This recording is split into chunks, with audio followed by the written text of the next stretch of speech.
Good morning all of you. Today we are going to discuss about mechanism of labor.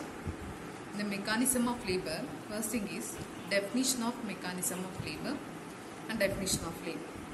Definition of labor is the series of events that takes place in the genital organs in an effort to expel the conceptual products out of the womb through the vagina into the outer world is called as mechanism of labor.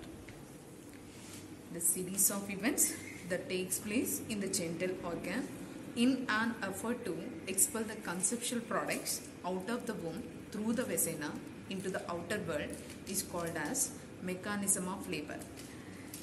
The definition, even this is the labor definition, the mechanism of labor definition is the series of movements that occur on the head in the process of adaptation during its journey through the pelvis is called as mechanism of labor. Okay. Now, in a mechanism of labor, here we have a cardinal movements.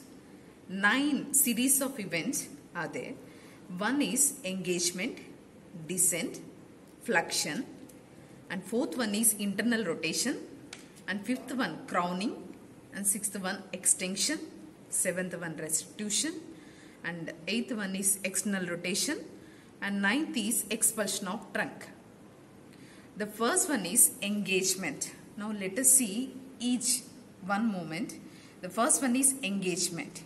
If you see here, the baby is or fetus is engaging in one of the oblique diameter of pelvis.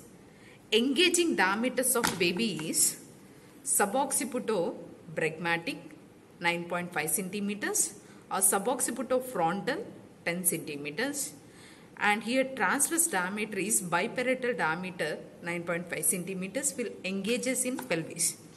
So the baby is engaging in one of the oblique diameter of pelvis. After engagement, the second step is here descent. Descent is a continuous process throughout the labor. Here in first stage and second stage of labor, descent will occur. In the first stage of labor, descent is little slow in manner, but in second stage of labor, the descent is little fast in way.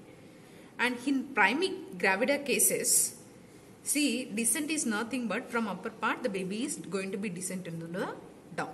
In primary cases, before onset of labor, 2 weeks prior itself, the descent process will start. But in multi cases, with the rupture of membranes, at the end of almost in a late stage of first stage of labor, the descent will occur. And first is engagement, descent of baby, and next one is third step is here flexion. Here flexion is the complete flexion of baby. The complete flexion of baby won't be occur while in a process of labor. So in some extent or some degree, the head is noticeable in the beginning, but later even the complete flexion of fetal head we can't see. But when the baby is descends into the down, if any pelvic, either maybe soft tissue resistance or pelvic floor resistance is occurred, there is a occurrence of here in a normal baby engaging process, it looks like this. With the complete flexion means the baby will be flexed nicely with all the body parts will be together, the flexion will be occur. Through this flexion process, little the diameter of baby will be decreases, easily the baby will be escape out of this birth canal. And as the head meets the resistance at the birth canal during the descent process, a full flexion is achieved. And next is internal rotation. So first is engagement, descent, flexion. Once again, engagement of the baby, descent of the baby, and flexion of the baby like this. Normally it will be like this, flexion of baby. And next third step is here, and fourth one is internal rotation. Here the fetal head is now in a oblique position. And due to this internal rotation, the fetal head is rotated in a 1/8 of a circle, and placing of these. Here the internal rotation is fetal head rotate in a 1/8 of a circle, and you can see here the occiput is placing behind the symphysis pubis and remaining all the trunk is in same oblique position. So internal rotation, once again, the fetal head is rotated in a 1/8 of a circle and placing of remaining all trunk in a oblique position. And for these internal rotation, why this internal rotation is occurring and what are the factors responsible for this internal rotation? So one is slope of the pelvis. So this slope of the pelvis is one of the favorable thing for internal rotation. And second one is inclination of side walls of cavity, structure of pelvis and side walls. Due to these side walls and the structure of pelvis is one of the reason. And also even other reason is narrowing of this bispinous diameter. Between the two spines, the narrowing diameter of bispinous diameter is also one more reason. So these are the three main responsible factors for this internal rotation. And one more thing is here, internal rotation is one of the important diameter in the pelvis. If the internal rotation is occurred in the mechanism of labor, the further movements of baby and further descent of baby and further labor process will be occur. So it is one of the important cardinal movement in the mechanism of labor. Now this is the internal rotation process. And after the internal rotation, further descent will be occur. And so next is here the crowning process. Okay, what is crowning? The crowning is the maximum diameter of fetal head will touches the vulval outlet, and it is a stretching of vulval outlet. And here further descent occur until the subocciput lies behind the symphysis pubis. You can see in an internal rotation, first the occiput is lied behind the symphysis pubis. And in a further descent with the crowning process, subocciput lie behind the symphysis pubis. And also a maximum diameter of fetal head touches the vulval outlet without having any recession on the fetal head. Without having any recession on the fetal head even after contractions are passed. So this is called as crowning process. And a stretching perineum, with this crowning process, a stretching perineum is the actual correct time for giving of episiotomy.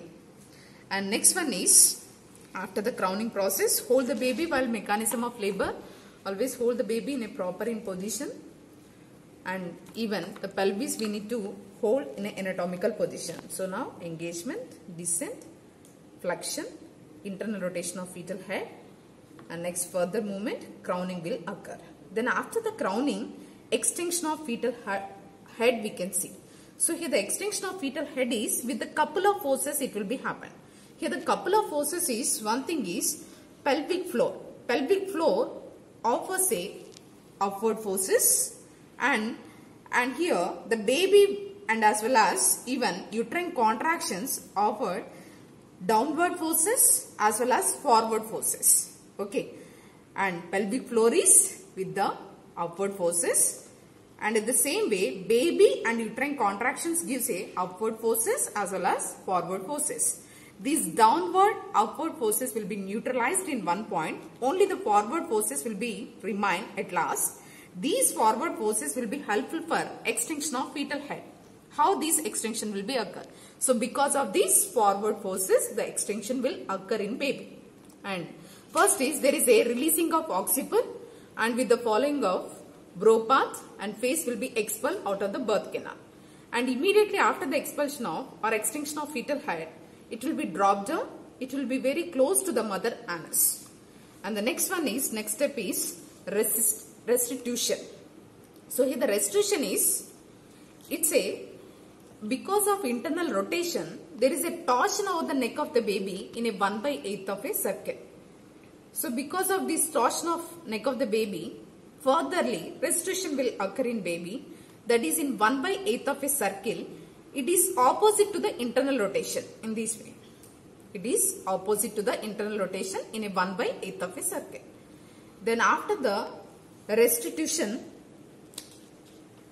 the next one is external rotation. And external rotation is, before external rotation or visible external movement, we can see internal movement of shoulders in a 1/8 of a circle. So here shoulders is, you can see in this image, shoulders are placed in an oblique position itself. So from these oblique position, the shoulders are rotated in a 1/8 of a circle. Once again, I will show you. This is the position of shoulders in an oblique position. Now the shoulders are first, it will be rotated internally in a 1/8 of a circle. It will place in a anterior posterior position. Then due to this internal shoulder rotation, a visible external fetal movement, head movement, we can see that is in a 1/8 of a circle. Okay, is it clear? A visible external fetal movement in 1/8 of a circle we can see. Now the head is placed in a same position of engagement. While in engagement process also the baby fetal head is at a in that same position. Even here also we can see after the visible external movement, the fetal head will be in same direction of engagement.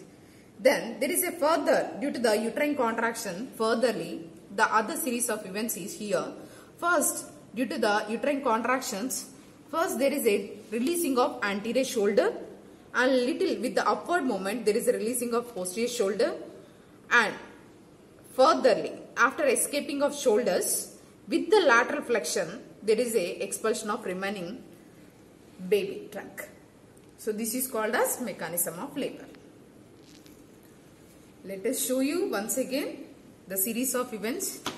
First is engagement, descent, flexion of baby, engagement, descent, flexion, okay, flexion of baby, internal rotation in a 1/8 of a circle, placing of shoulders same in a oblique position, fetal head is at a back of symphysis pubis, occiput is placing behind the symphysis pubis here. Further descent will occur and there is a placing of subocciput behind the symphysis pubis. Okay, due to this internal rotation there is a torsion over the neck of the baby, that is in a 1/8 of a circle. Further descent will occur and there is a crowning. The maximum diameter of fetal head touches the vulval outlet and stretching of vulval perineum we can see. So this is the correct time for giving of episiotomy, and 3 to 4 centimeters visible fetal head with the stretching of perineum is the correct time for giving of episiotomy. And after the crowning process with the downward and upward forward forces, the forward forces is remain at last and extension of fetal head will occur. First there is a escaping of occiput and brow part, and remaining face will escape out of the birth canal, and after the head extension restitution will happen in a 1/8 of a circle, and after the restitution internal rotation of shoulders in a 1/8 of a circle and placing in an anterior posterior position. And due to the placing of anterior shoulders in a anterior posterior position, a visible external movement of fetal head we can see, that is in a 1/8 of a circle, and further movement will occur, anterior shoulder will expel and posterior shoulder, and with the lateral flexion, this is the lateral flexion, with the lateral flexion, here you can see, with the lateral flexion the remaining trunk of the baby expel out of the birth canal. This is the mechanism of labor movements.